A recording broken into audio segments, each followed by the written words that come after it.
we are going to look at three servants who face a holy moment of opportunity that is presented to them by their master. And the stakes are high and the decision is critical. Will they take a risk, step out in faith, or will they shrink back in fear and safety? And so we're going to find out as we read this parable that Jesus is speaking this parable to us as Brandywine Valley Church and asking us the very same question. So let's examine the parable. Jesus is going to move through three scenes in this parable: the master's invitation, the servant's response, and then we're going to see the master's return, okay? So scene one, let's look at scene one, the master's invitation. Look at verse 14. Jesus says this, again, that is the kingdom of heaven. He's talking about the kingdom of heaven in these parables, will be like a man going on a journey who called his servants and entrusted his wealth to them. To one he gave 5 talents, to another he gave 2, and to another he gave 1 talent, each according to his ability. And then he went on his journey. Now, a talent was a very large amount of money. 1 talent is somewhere around 75 pounds of gold. That's why maybe your translation has bags of gold as opposed to talent. About 75 pounds of gold. Today's terms, we're talking about $2 million, give or take, depending on what the market for gold is.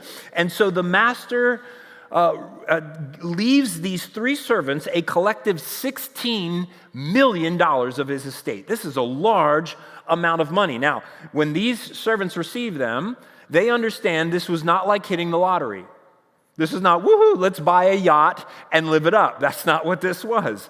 We know that this was a stewardship. Why? Because he uses the word entrust. Did you see it? He entrusts this to his stewards. This is stewardship, not windfall. This isn't go blow it. This is invest it. This is expand my kingdom, expand my estate. That is the understanding. And he gave each one of them massive resources, each according to their ability.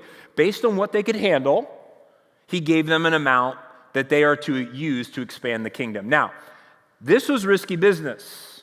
This was going to take quite a bit of time. This was going to take intelligence. This was going to take thought and skill. And this was certainly going to take courage. Why? Well, because what if they lose the investment? What if they're going out to make a deal and they get taken advantage of? What happens if they get robbed? There's all kinds of what ifs with $2 million. So what are they going to do in their holy moment, in this opportunity that the master gave them? Well, that's where we get to scene 2, the servant's response. Look at verse 16. The man who had received 5 talents went at once and put his money to work and gained 5 talents more. And so also the one with 2 talents gained 2 more. So what do we find? 2 servants faced their holy moment with faith.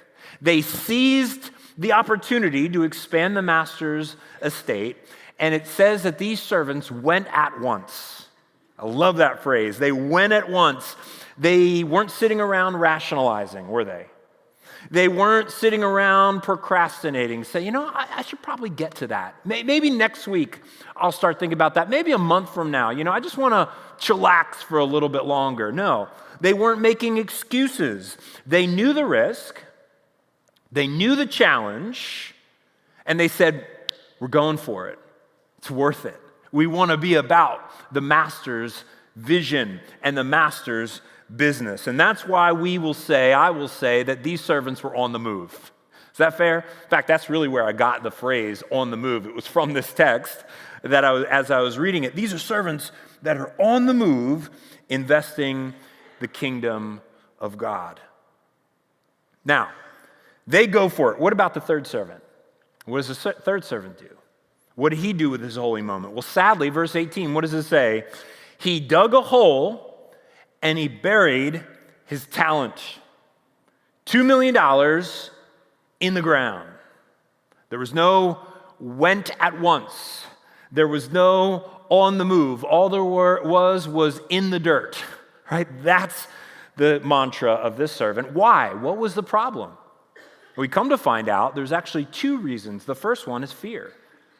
First one is fear. He says later, we find out in verse 25, he says, I was afraid, and I went out and I hid your talent in the ground. What was he afraid of? Well, for one, we find out in the text as we examine a little closer, this servant had we might say, bad theology, a bad understanding of who the master was. He had a warped view of his master. He did not trust his master. He thought the master was out to get him. He feared all the what ifs and what would the master do. He had a false understanding of who his master was. But there was a second problem. The second one was indifference. And how do we know that? Well, look at what the master says in verse 26. The master calls him a lazy servant. The servant says, I was really afraid. And the master says, you were lazy. The problem was indifference. This servant had an opportunity. He had a holy moment. He shrinks back because why? Well, we might speculate here, but I would say if the master's calling him lazy, maybe it's because he was preoccupied with his own comfort. He's preoccupied with his own safety. He wanted to maintain status quo. He cared too much about the cost to himself and too little about the expansion of the master's estate. And so this servant, probably for a while, I don't know if it was a decade, 20 years, we don't really know. It was a long journey, but he probably, during that journey, the master's journey, really enjoyed himself. He probably enjoyed kicking up his feet on the master's couch, laying out by the master's pool, taking the master's chariot for a ride. And all of that was fun and games and comfort and leisure. But eventually the master was going to return. And that's where we find scene 3, the master's return. Look at verse 19. After a long time, the master of the servants returned and settled accounts with them. And what do we find out? Well, 2 of the servants who were on the move, bringing in their talents and their double, the double of the return, they brought it to the feet of the master. And the master replies with these wonderful words, verse 21, well done, good and faithful servant. You have been faithful with a little. 2 million, 4 million, 10 million? That's not a little, but he calls it little. I will set you over much. Man, if 10 million is little, I can't imagine what much is. Now enter the joy of your master. Wow, what beautiful words. It's the words that they would have longed to hear from the master whom they loved. What was it? What was the reward? We might say it this way. The reward for these 2 servants was an invitation into greater joy, a purpose-filled, enduring impact. An invitation into the greater joy of purpose-filled, enduring impact. He didn't say, hey, kick up your feet, relax, you don't have to do anything anymore. He said, no. You've been so faithful, man, I'm going to give you more. And I'm going to expand your joy. And I'm going to expand your authority. I'm going to expand your responsibility because there's no greater joy, friends, than when we're in line with the mission of God. Can I just say, from my experience, the most lasting and satisfying joy that I have ever had is not sitting back on a beach. That's nice for a week. It's not going on a cruise. That's fun. I like to eat as well. But that's not the greatest joy I've ever had. The greatest joy I get to experience is knowing that I am in the very center of God's will, that I'm chasing His heart, that I'm out on the edge with God, where it's risky and it's hard and there's pain involved, but I know I'm doing the Lord's work and there's a return on that. I get to participate in the enduring impact of being part of the kingdom. That's where joy is found, friends. That's where true lasting joy is found. And we only get just a little bit of that. Imagine what it will be like one day in eternity. And that is the reward for these 2 servants. Now, what about the 3rd servant who buried it? Well, we don't have time to unpack fully verses 26 to 30, but suffice it to say, this servant sadly misses out. This servant got his reward already. What was his reward? Comfort for 10 or 20 years, kicking up and hanging out in safety while the master was away. Now he suffers the enduring loss away from the master forever. And that's as far as we're going to go in the parable today, because we need to talk about us. You need to talk about you and me. What is it that Jesus is saying to us through this parable? I believe Jesus is telling us something critical about who God is, what is the heart of God, and the kind of faith that God rewards. See, we see all throughout the Bible that the Bible is filled with these kinds of holy moments. This is not the only one. In fact, this is just one of many holy moments that God presents to his servants. It's like the moment in Esther chapter 4, verse 14, when annihilation is literally looming over the Jewish people.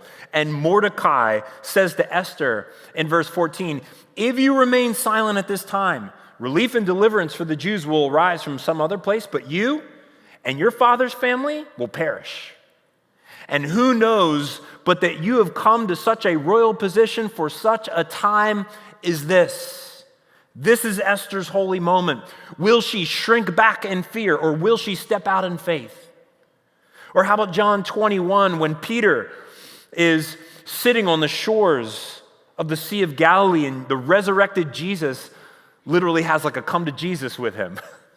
Maybe the first one, right? And there he is with a Peter who failed out of ministry, who shrank back at the last holy moment opportunity he had. And Jesus comes to him again. The God of second chances extends a holy moment opportunity to him to lead the church, to proclaim the gospel, to build the church.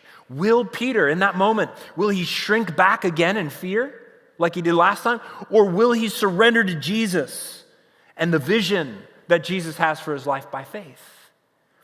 These are the same kinds of moments that came to Noah, that came to Abraham, and came to Moses and Joshua, and came to Ruth, and came to the disciples, and came to the Apostle Paul, who all were flawed sinners like you and me. And yet, why are they heroes of our faith? They're heroes because we saw how God used them mightily, how God rewarded them for these moments, these holy moments of faith. They did not shrink back, but they stepped up to the plate in the time that God gave them the opportunity.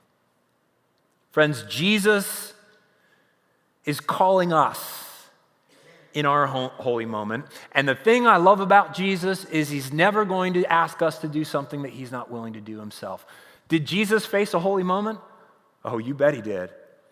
How about in the Garden of Gethsemane, where in that moment of great anxiety, of the thought of bearing the weight of the world, of the sin of the world on himself, having the Father turn his face away, knowing all the suffering that was coming to him, instead of shrinking back from the moment, what did Jesus do? He surrendered to the will of the Father at the cost of his own life. And because of his investment, Jesus' reward is ruling and reigning at the right hand of the Father. It's the joy of having us for eternity. It's why the writer of Hebrews says, look to Jesus, who is the author and the perfecter of our faith.